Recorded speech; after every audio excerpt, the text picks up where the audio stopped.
Hello friends, Neha stories corner में आपका स्वागत है। और आज की कहानी का नाम है एक हाथ का निशानेबाज, दृढ़ इच्छा शक्ति। आज हम आपके साथ शेयर कर रहे हैं एक ऐसी कहानी जो दर्शाती है कि अगर इंसान में दृढ़ इच्छा शक्ति हो तो वो असंभव को भी संभव बना देता है। So let's read this very inspirational true Hindi story on will power. बात 1920s की है। हंगरी आर्मी का एक नौजवान लड़का था जिसकी ज़िंदगी में बस एक ही मकसद था। उसका मकसद था दुनिया का सबसे अच्छा पिस्टल शूटर बनना। अपने लक्ष्य को प्राप्त करने के लिए वो दिन रात मेहनत करता, घंटों प्रैक्टिस करता और इसी का परिणाम था कि वो देश के टॉप पिस्टल शूटर्स में गिना जाने लगा। सन 1938 में 28 साल का होते होते उसने देश विदेश में कई शूटिंग चैंपियनशिप जीत ली थी और सभी को यकीन हो चला था कि दाएं हाथ का ये निशानेबाज 1940 के टोक्यो ओलंपिक्स में गोल्ड मेडल जीतकर ही दम लेगा। लेकिन होनी को तो कुछ और ही मंजूर था। एक आर्मी ट्रेनिंग सेशन के दौरान उसके दाएं हाथ में मौजूद एक हैंड ग्रेनेड फट गया। इस हादसे में उसका अपना दायां हाथ गंवा दिया और इसके साथ ही उसका ओलंपिक गोल्ड मेडल जीतने का सपना भी चकनाचूर हो गया। वह 1 महीने तक हॉस्पिटल में पड़ा रहा और उसके बाद जब बाहर निकला तो उसकी दुनिया बदल चुकी थी। अब उसकी सबसे बड़ी ताकत उसका दायां हाथ उसके साथ नहीं था। कोई आम इंसान होता तो क्या करता? अपने भाग्य को कोसता, लोगों की सिंपैथी लेने की कोशिश करता या लोगों से कटने लगता, मे बी डिप्रेशन में चला जाता और अपने ज़िंदगी के मकसद को भूल जाता। लेकिन बचपन से दुनिया का सर्वश्रेष्ठ शूटर बनने का सपना देखने वाला वो लड़का तो किसी और ही मिट्टी का बना था।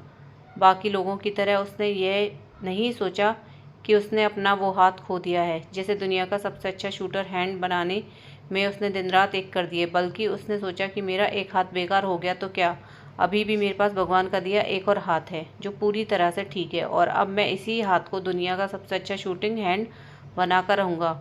और अपने इस एटीट्यूड के साथ वो एक बार फिर शूटिंग प्रैक्टिस में जुट गया और असंभव को संभव बनाने की कोशिश करने लगा। लगभग 1 साल बाद वो नेशनल शूटिंग चैंपियनशिप में पहुंचा। इतने समय बाद उसे वहां देख बाकी शूटर्स उसकी हिम्मत की दाद देने लगे कि इतना कुछ हो जाने पर भी वो उन्हें एनकरेज करने के लिए आया है। पर जल्दी वे आश्चर्य में पड़ गए जब उन्हें पता चला कि वो उन्हें एनकरेज करने के लिए नहीं बल्कि उनसे मुकाबला करने के लिए आया है। मुकाबला हुआ और पूरी दुनिया को हैरान करते हुए अदम्य साहस वाले उस शख्स ने अपने बाएं हाथ से वह मुकाबला जीत लिया। एक बार फिर लगने लगा कि वो दुनिया का सर्वश्रेष्ठ शूटर बनने का अपना सपना पूरा कर सकता है और ओलंपिक में गोल्ड मेडल जीत सकता है।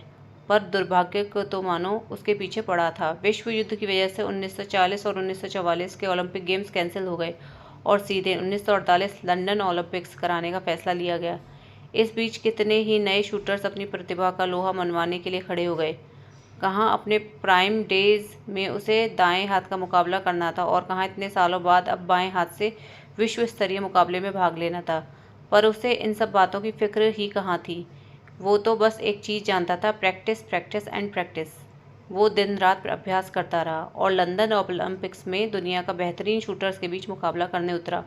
उसके साहस, उसकी हिम्मत और उसके धैर्य का आज इम्तिहान था और उसने किसी को निराश नहीं किया। वो उस इम्तिहान में पास हो गया। उसने गोल्ड मेडल जीत लिया। दोस्तों, उस लड़के का नाम था कैरोली टैकाक्स और उसकी यह अनबिलीवेबल स्टोरी हर उस शख्स के लिए एक बहुत बड़ा संदेश है जो जरा सी परेशानी आने पर हाथ मान लेते हैं, जो अपनी असफलता के 50 कारण गिनाने में आगे रहते हैं पर सफल होने पर एक भी वजह नहीं बता पाते। फ्रेंड्स, दुनिया में बस एक ही इंसान है जो आपको कामयाब या नाकामयाब बना सकता है और वो इंसान आप खुद हैं। सफलता के संघर्ष में जब भी आपको लगे कि आपके साथ कुछ बुरा हुआ है तो एक बार उस एक हाथ वाले पिस्टल शूटर के बारे में ज़रूर सोचिए और खुद ही डिसाइड कीजिए कि क्या ये अपना एक हाथ खो देने से भी बुरा है। लाइफ में अप्स एंड डाउन्स को आने से हम नहीं रोक सकते, पर हम अपने साथ बुरा होने पर कैसे रिएक्ट करते हैं इस चीज़ का ज़रूर कंट्रोल कर सकते हैं। इसलिए सिचुएशन चाहे जितनी भी बुरी हो जाए, अपना एटीट्यूड पॉजिटिव बनाए रखिए, अपना ध्यान अपने लक्ष्य पर रखिए और इस दुनिया को अपने मंजिल पाकर दिखाइए। अगर आपको कहानी पसंद आई हो तो प्लीज़ लाइक एंड सब्सक्राइब। धन्यवाद।